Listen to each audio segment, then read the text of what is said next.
नमस्ते दोस्तों, आप सभी का एक और नई वीडियो में स्वागत है। और इस वीडियो में हम लोग क्लास 12th का बहुत ही most important chapter that is reproduction in organism के कुछ सब्जेक्टिव क्वेश्चन करेंगे, जो कि आपके upcoming Jharkhand board class 12th 2025 के लिए बहुत ही ज़्यादा इंपॉर्टेंस रखता है। सो बिना देरी करे चलिए इस वीडियो को शुरू करते हैं। अगर पहला चैप्टर अगर आप करेंगे तो उसमें बहुत ही इंपॉर्टेंट चीज़ है, जो कि है आपका रिप्रोडक्शन। तो देखते हैं क्या होता है।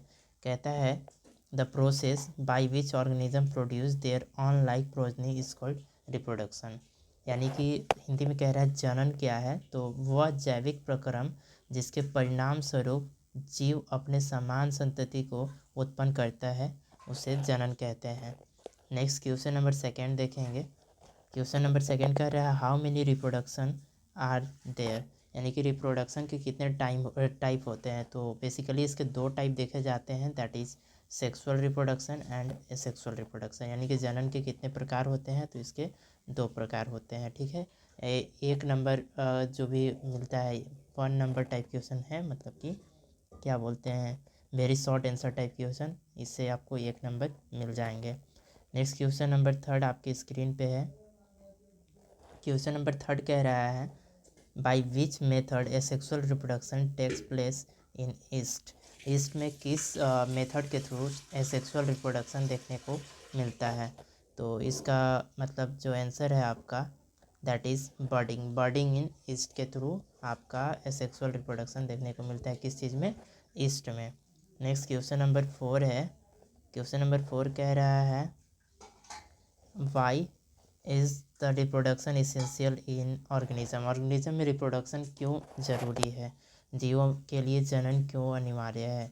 तो आप जानते हैं कि जीवन को अगर कंटिन्यू रखना है तो रिप्रोडक्शन की बहुत ही ज़्यादा ज़रूरत है। तो कह रहा है जनन अपने समान संतति उत्पन्न करते हैं, विधि है जो जीवों की प्रजाति को पीढ़ी दर पीढ़ी जीवित रहने योग्य बनाती है, इसी कारणवश जनन अनिवार्य है। इंग्लिश में कह रहा है reproduction is the process by which organisms produce their own like progeny which enables species to live generation after generation, that's why the reproduction is essential। ठीक है, ये बहुत इंपॉर्टेंट क्वेश्चन है और आपके एग्जाम में एज इट इज़ पूछ लिया जा सकता है।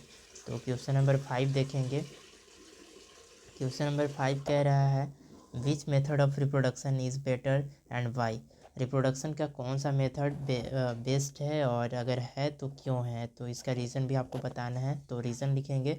कह रहा है sexual method of reproduction is better because in this method organism produce their progenies with variation which is essential for the adaptation. तो इसका एक ड्रॉबैक भी है, क्योंकि देखिए सेक्सुअल रिप्रोडक्शन मतलब एसेक्सुअल रिप्रोडक्शन के कंपैरिजन में सेक्सुअल रिप्रोडक्शन में टाइम ज़्यादा लगता है, टाइम कंज्यूमिंग है। और लेकिन इसका क्या है कि इसमें वैरायटी ऑफ ऑर्गेनिज्म देखने को मिलते हैं। सो ये बहुत ही ज़रूरी है किस चीज़ के लिए, एडाप्टेशन के लिए। जैसे कि जनन की लैंगिक विधि अधिक उपयुक्त है, क्योंकि इस विधि के द्वारा जीव अपने समान संतति को उत्पन्न करता है, किंतु संतति विविधताएँ पाई जाती हैं जो अनुकूल के लिए आवश्यक होती है। तो एक जो क्वेश्चन है that is 6 number, what is clone.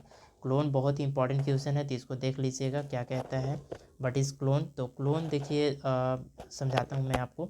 The organism which are produce by the asexual reproduction and are morphologically and genetically identical to their parents are called clone. तो इस ये बेसिकली क्लोन देखा किस में जाता है, सेक्सुअल रिप्रोडक्शन में। ठीक है, सेक्सुअल रिप्रोडक्शन में। जैसे मान लो ये है बॉडी, ये सेम बॉडी ऐसा बन गया, तो ये दोनों आइडेंटिकली क्या होते हैं, सिमिलर होते हैं, और मॉर्फोलॉजिकली भी क्या होते हैं, एक दूसरे से सिमिलर होते हैं, और स्ट्रक्चर में भी। ठीक है, सो इन्हीं को कॉमनली डिस्क्राइब करने के लिए एक टर्म यूज़ किया जाता है दैट इज़ क्लोन। ठीक है, तो हिंदी में कह रहा है अलैंगिक जनन द्वारा उत्पन्न संतति जो आकारिकीय तथा अनुवांशिक रूप से अपने जनक के समान होते हैं उसे क्लोन का मतलब कहते हैं। ठीक है, नेक्स्ट